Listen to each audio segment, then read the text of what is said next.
Bienvenue sur la chaîne Imo Rentable où on te parle d'investissement et aujourd'hui on va te parler des dettes par les particuliers, les bonnes, les mauvaises qu'il faut faire, surtout pas faire. Allez, on voit ça maintenant.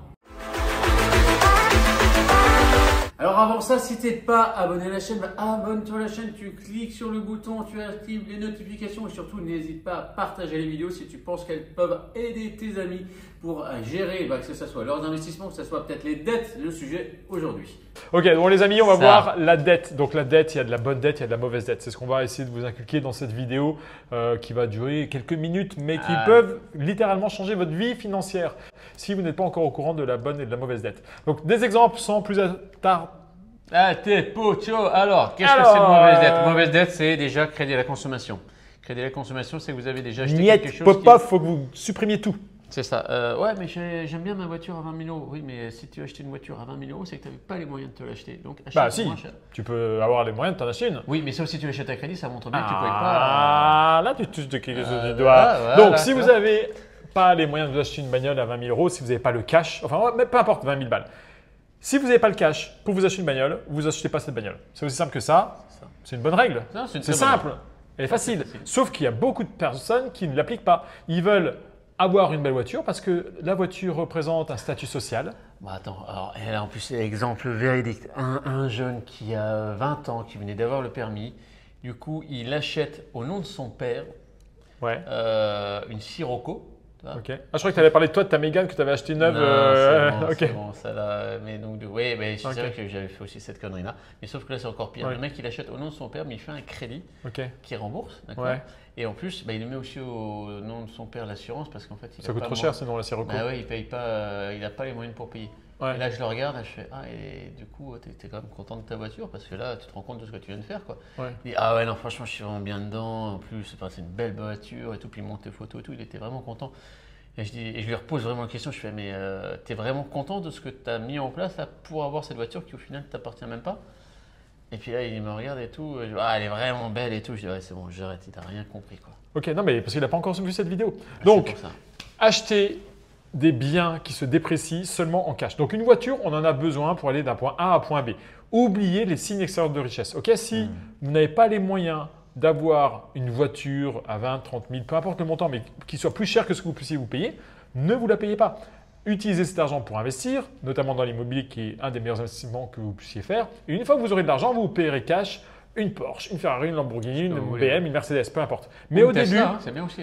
Au début, vivez en dessous de vos moyens, c'est primordial. Donc n'achetez pas des biens qui se déprécient avec des crédits. C'est vraiment la règle que vous devez retenir. Et si vous retenez que ça, vous aurez déjà gagné votre journée. Pourquoi? Parce que les 35% de taux d'endettement par les banques, il faut absolument minimiser ce taux-là pour pouvoir investir. Plus vous minimisez ce taux-là, plus vous faites un plus gros effet de levier bancaire. Et donc, du coup, vous pouvez mieux les toucher.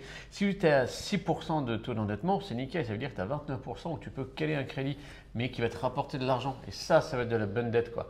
Le but, c'est d'emprunter pour acheter des actifs qui te génèrent de l'argent et qui vont toujours te maintenir à un taux d'endettement bas. Là, tout de suite, un crédit à la conso, il n'y a aucune rentrée d'argent. Tu payes 500 balles par mois, boum, c'est 500 € que tu mets dans les dents à ton taux d'endettement. C'est pour ça que c'est une connerie. Faites gaffe au revolving aussi. Les revolving, c'est la pire des saletés. C'est minimum 13%. C'est un truc, c'est impossible à rembourser. Tu peux nous redire un petit peu ce qu'est le revolving? Ouais, un revolving, en fait, c'est un crédit à la conso, mais un peu plus fast, genre réserve d'argent. Vous avez une réserve d'argent de 3 000 €. Attends, j'ai une réserve d'argent. Mais d'où tu as une réserve d'argent? C'est pas ton épargne, tu n'as jamais mis cet argent de côté-là. Mais les gens, au niveau du marketing, ils croient, ils pensent que c'est à eux. Ah, c'est bon, j'ai de la réserve, donc je peux l'acheter. Genre, ils vont s'acheter un canapé. C'est typiquement le système américain. Aux États-Unis, ils vous envoient des cartes de crédit. Donc, vous savez, quand vous voyagez, souvent, on vous pose la question, quand vous payez dans le supermarché, vous voulez payer avec votre carte, vous passez votre carte et ils vous disent, vous utilisez le crédit ou le débit? Et moi, pendant des années, je ne comprenais pas. Je disais, mais c'est quoi le crédit ou le débit? C'est l'argent que j'ai sur le compte. Ah, ils demandent crédit, débit, savings. What the fuck? Je sais pas. Donc, je répondais au pif, tu vois. En vrai, ce qui se passe, c'est qu'aux États-Unis, ils mettent des cartes de crédit. Donc, si tu dis que tu utilises de l'argent que tu n'as pas et tu dois rembourser en fin de mois, sauf que tu vis toujours à découvert.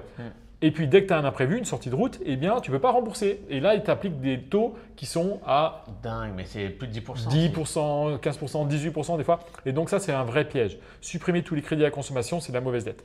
La bonne dette, comme vient de le dire Julien, c'est utiliser de la dette pour créer de la richesse, pour acheter des actifs. C'est-à-dire des actifs, ce sont des choses qui vont vous rapporter de l'argent tous les mois sans que vous ayez à échanger votre temps contre de l'argent.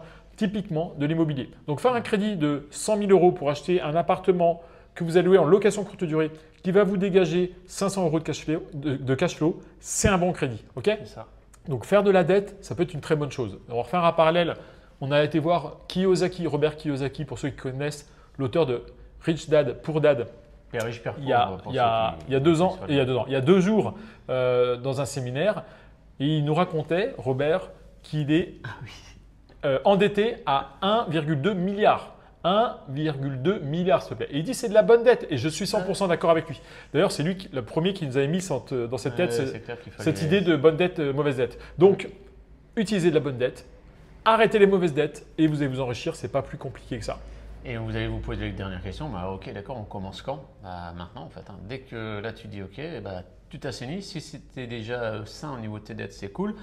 Et tu passes tout de suite à l'investissement et tu cours. D'ailleurs, si vous voulez, vous aurez en dessous, on vous met le lien d'une formation gratuite. Tu la regardes, ça va justement t'éclairer sur quoi faire et ne pas faire pour investir dans l'immobilier. Allez, c'est parti les amis. Mettez-nous en commentaire si vous avez aimé, si vous avez d'autres questions. On répondra à toutes vos questions. Et si vous avez des sujets de vidéos que vous aimeriez avoir prochainement, n'hésitez pas à vous les mettre en dessous et on en sélectionnera certains pour vous faire des belles vidéos. Ciao, ciao les amis!